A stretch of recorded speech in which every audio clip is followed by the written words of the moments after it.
Good evening. It's The Journey. We're back. We took a 2-week hiatus. We were off for Labor Day. Yeah, it's September, and the fall is coming soon. And then Brad Barco, my co-host and great, incredible human being, he had a little bit of a holiday. He was entitled to go away with his wife and see his new, I think it's niece or nephew. We'll ask him again. I can't remember. It was a little boy or little girl. He was in the Ontario area. We got a chance to sit down at the Eaton Center with Gooch and talk. It was great to finally see him after years and years and years.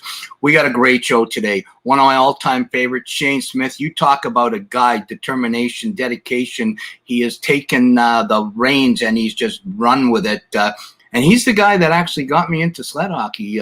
We look back at that gold medal in 2006. It wasn't for Shayne Smith meeting me in Variety Village back in 2000. I don't know where we'd be. But let me bring up my co-host, the one, the only Brad Barco from Edmonton, Alberta. Hey, Rosey, it's a new nephew. He's 3 months old. Lucas, and just already stole the heart of Uncle Brad. I'm excited to be an uncle. I can't wait we're already talking about taking him Blue Jay games and traveling, sports together. That's going to be my little sports companion. So I'm excited. It was good to see family, but as always, it's good to be back. And hey, I've never met Shayne, Rosey, but I feel we got a common connection already, and I'm sure we'll chat with him about that for a brief minute. But from what I can tell, Rosey, he's an incredible human being. He's got that fire in his eyes. Even when he talks, he's got that fire, and that's what we love about someone like Shayne. And I'm excited to hear his story and to see where he came from and where he is now. Absolutely. And I know, yes, he's a huge wrestling guy. We are not going to get too into wrestling. We can maybe have a wrestling show one of these days down the road. But let's bring up one of my all-time favorites. I love him like a son. I've known him since he was 12 years old. He is the reason why I became the goaltender for Team Canada. He gave me that push a long time ago. Let's bring him up, Shayne Smith. What up? What's up, Shayne? How you guys doing? Good. Listen, Shayne, you're being introduced now to The Journey, our new show, and Brad, I'll give you a second to say hi to Brad and Brad to say hi to you. Awesome. Brad, how's it going? We got to chat a little bit. I'm super honored that you guys asked me to be a part of this, and I can't wait to just chat. Yeah, man. Thanks so much for being here. Fired up to have you. I can tell already, with your personality, very, very similar, I feel, to myself, and I think that's why we're going to get along. We'll have I think a more in-depth wrestling conversation off screen, but I'm excited. Just saying. I'm excited to find out that you could potentially be the best in the world, and no pun intended. And I'm excited to hear your story and where you're going, man. And anything that we can do to help you get there, I mean, we're in your corner. I appreciate that. And Paul, the feeling was mutual. Every time I do a show with you or a presentation with you or anything, you start talking and it's like, man, you realize I have to speak when you're done, and you've already almost got me in tears because I feel the same way, man. You've been like a father to me since I can remember, and I love you to death, man. So anytime I get to work with you, it's an honor and a pleasure. And this right back at you, man. There's so many great memories. It's funny. I just moved into an apartment August 1st, and I was moving some things around. And as I'm moving pictures, one of the pictures pops up of you, Joe Sakic, and myself from your bar mitzvah, a little event we did in Detroit, which is we don't have time to talk about that tonight, but great memories. And I like I said, I love you. Tell our audience, because we have a diverse audience with The Journey all around the world. Tell them Shayne Smith, his journey, really where it started and how you are the person you are right now, brother. So when I was 4 months old, I contracted a rare form of meningitis called meningococcal septicemia. Don't worry about trying to repeat that. Thank goodness for my iPhone and my autocorrect, because I can't spell it. And what it did was it stopped all the blood in my body from flowing. So the doctors had to find where. They amputated my left hand, my fingers, and I'm not going to show you my pajama pants, but my feet as well. And how I got to where I am today, it's a very, very simple answer, and it is my mother. She is the strongest, most incredible human being that anyone could ever imagine or ask for as a parent. And she made sure at a very, very young age that I knew I was just like everyone else. I just looked a little different. Yeah, absolutely. Hey, before Brad asks you a question, I want people to understand. Like, first of all, your mother and your grandmother, two incredible human beings, just unbelievable.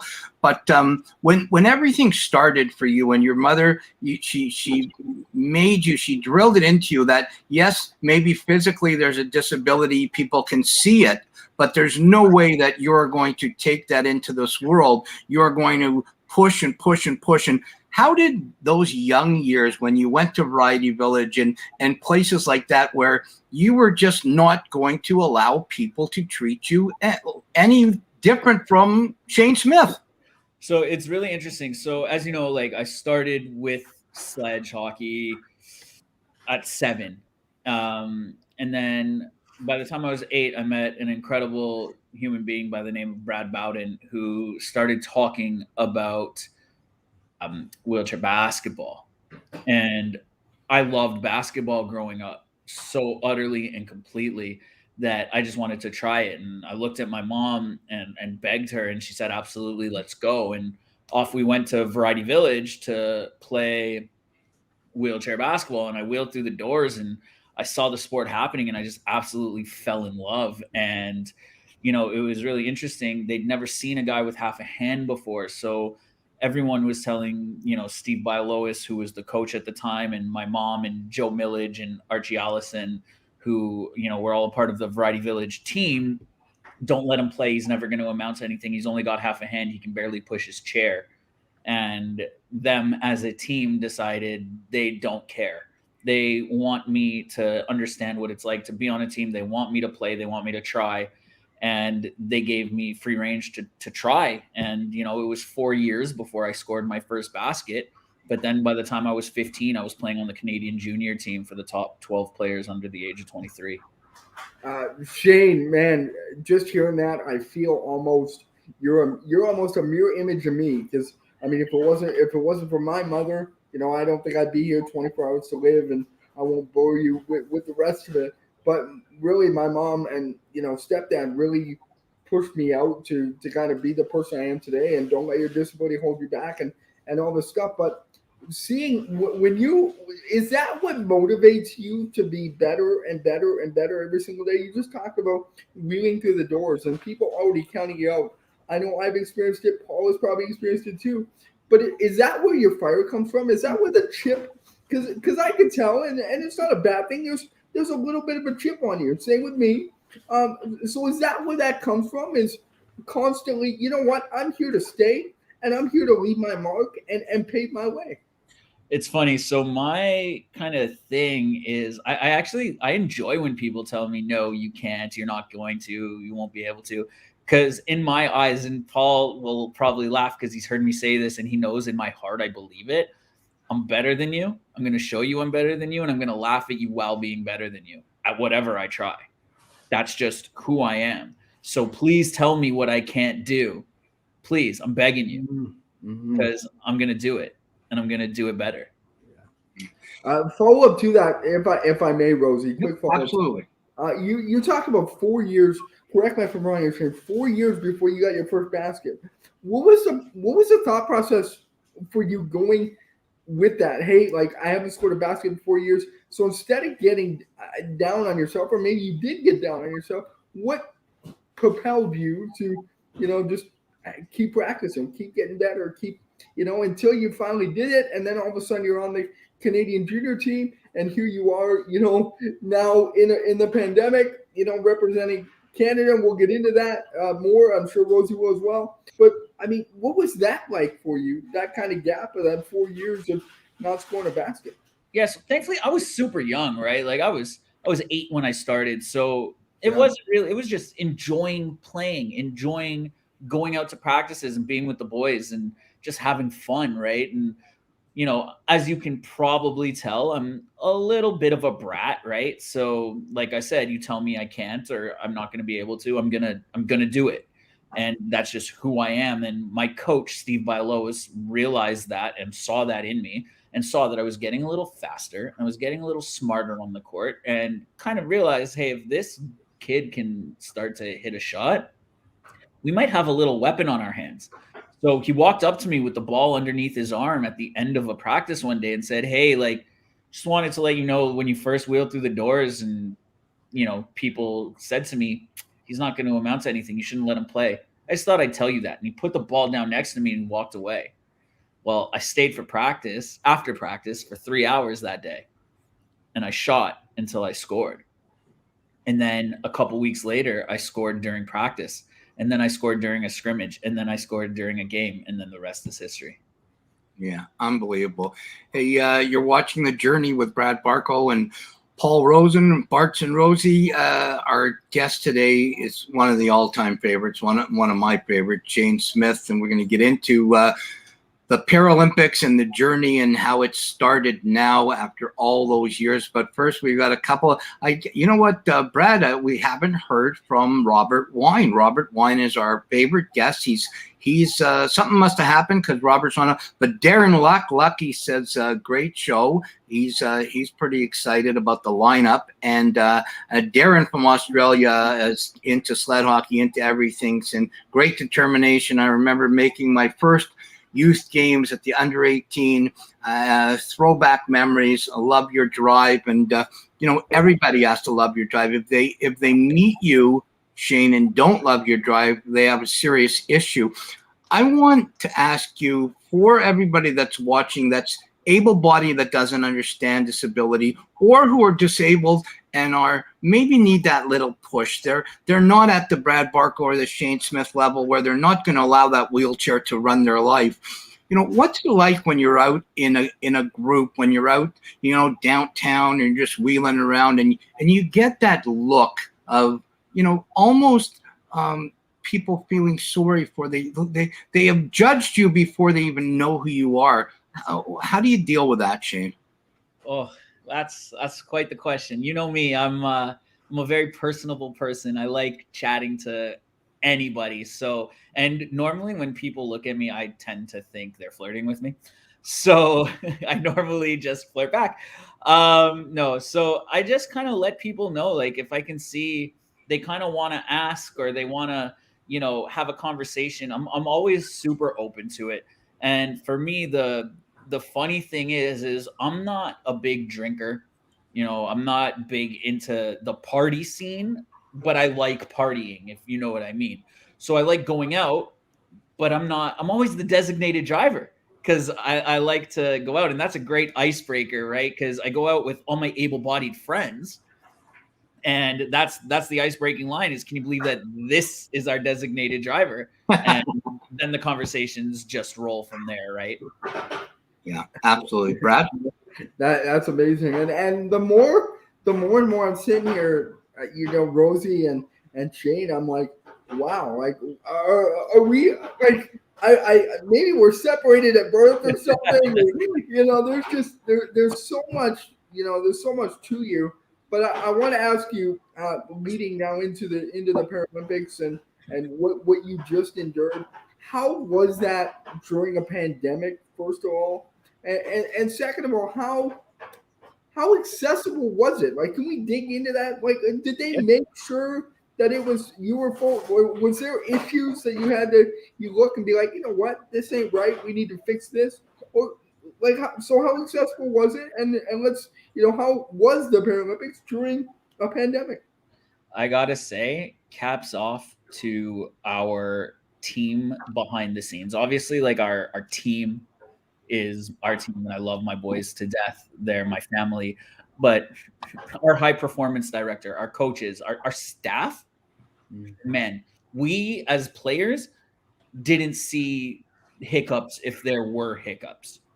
They made sure that we had everything nailed down. And the only thing that as players we had to worry about was playing. That was it. So, you know, hats off to those guys, because if you didn't know there was a pandemic, just based on how we had to interact with the world, yeah, we had to wear a mask walking from our building to the food place. And like, you know what I mean? We had to wear a mask outside. But that was the extent of it to us. Other than that, it was just the Paralympics for us. They did a great job. So Shayne, talk to us about the long journey that I know that you've gone through, and you know a lot of our listeners don't really know it. We'll go back to 2002 in Salt Lake City. You're sitting with your mom in the crowd watching me in my first games. We've become family. You've got this determination. You start playing sled hockey. You were really good, but with the hand situation you had, to play at the world level was almost impossible. But you don't give up. You keep going and you keep going, and then you get introduced to wheelchair rugby, and you have situations there where, well, maybe with the disability, it's not enough to become classified with this numbers and this and that, and we're going back and forth, and then boom, it happens. You get put in a room with the general manager and you find out that those dreams from 2002 are finally coming to fruition in 2022, not 2021, in 2021, pardon me, not 2020. And you're going to Tokyo and you're on a team now and you're not 20 years old anymore. You know, and there's a future in this game that is just so incredible for you. Yeah, I'm so blessed. You know, I stopped playing wheelchair basketball. It was like it couldn't have been more perfect, you know. I retired from wheelchair basketball on my 25th birthday at the Maccabi Games in Israel. And I'd been thinking about not playing basketball for a very long time at this point. So it was kind of the perfect scenario. And when rugby found me, I wasn't sure I wanted to play. I kind of bounced back and forth. And then finally I decided I wanted to play. And I'm very fortunate in Toronto. I'm coached by a man named Garrett Hickling, who is without a doubt the best wheelchair rugby player ever. He is in the Hall of Fame. He is amazing.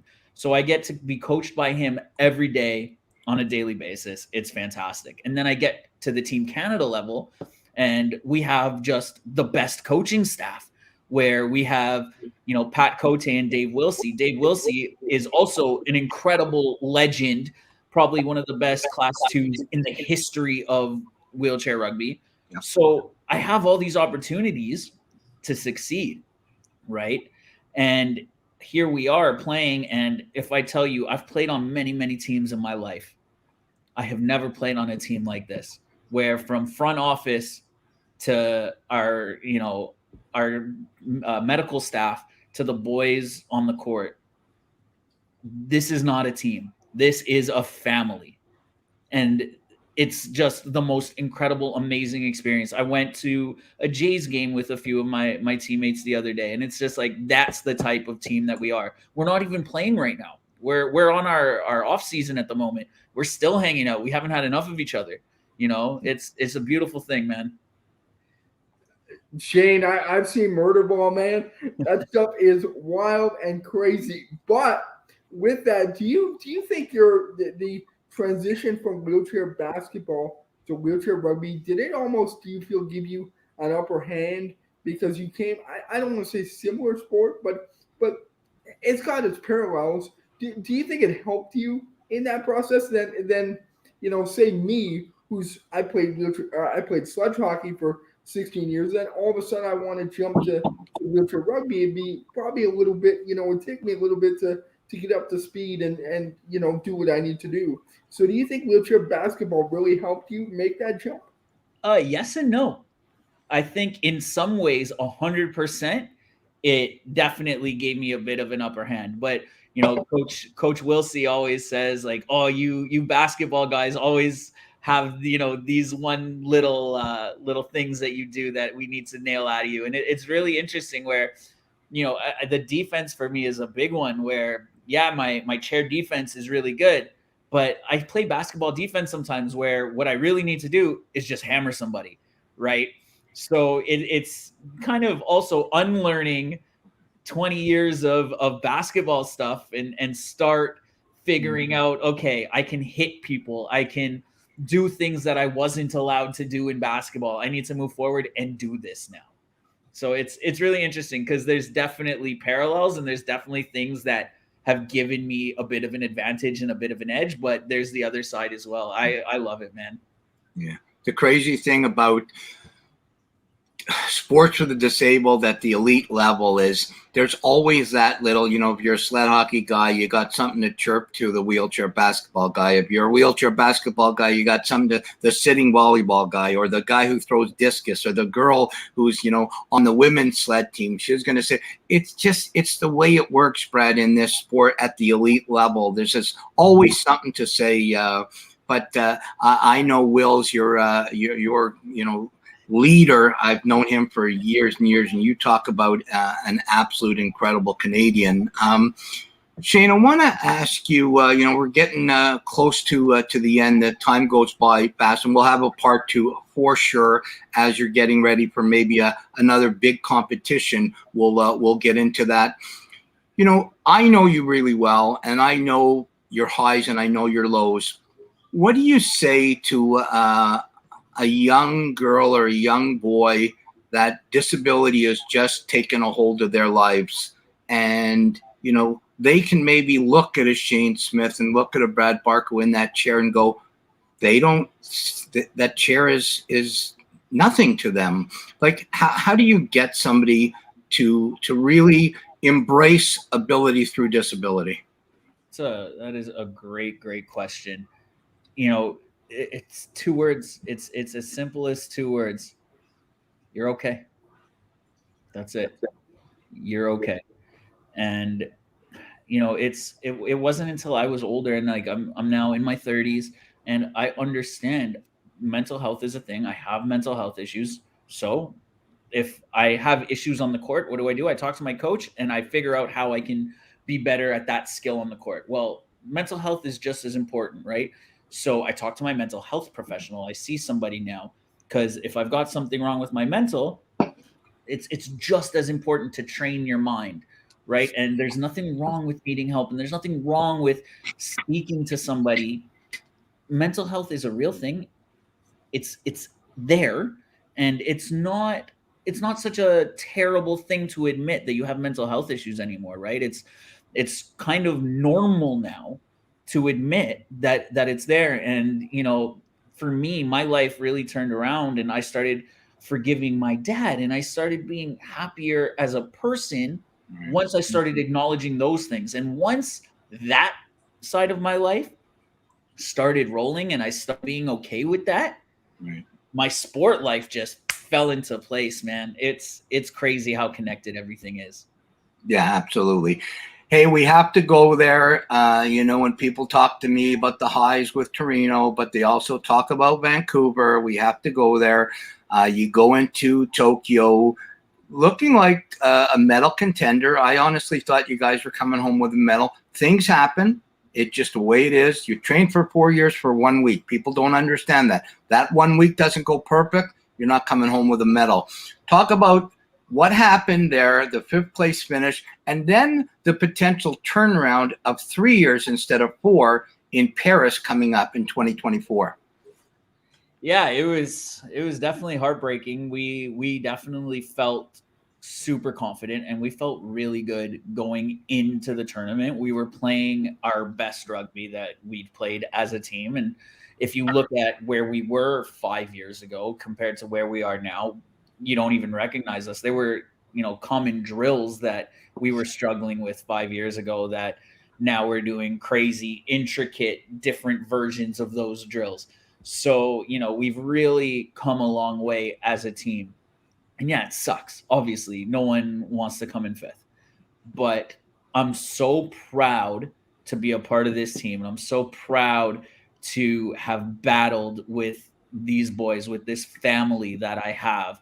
And damn right, in 3 years from now and not 4, we're going to have another shot at it. And we're going to have different results. We're ready for that. And we're just going to be even better in 3 years than we were 5 years ago, than we were today. Then, it's just it's another chapter in our team's journey, and we're going to write it. Absolutely.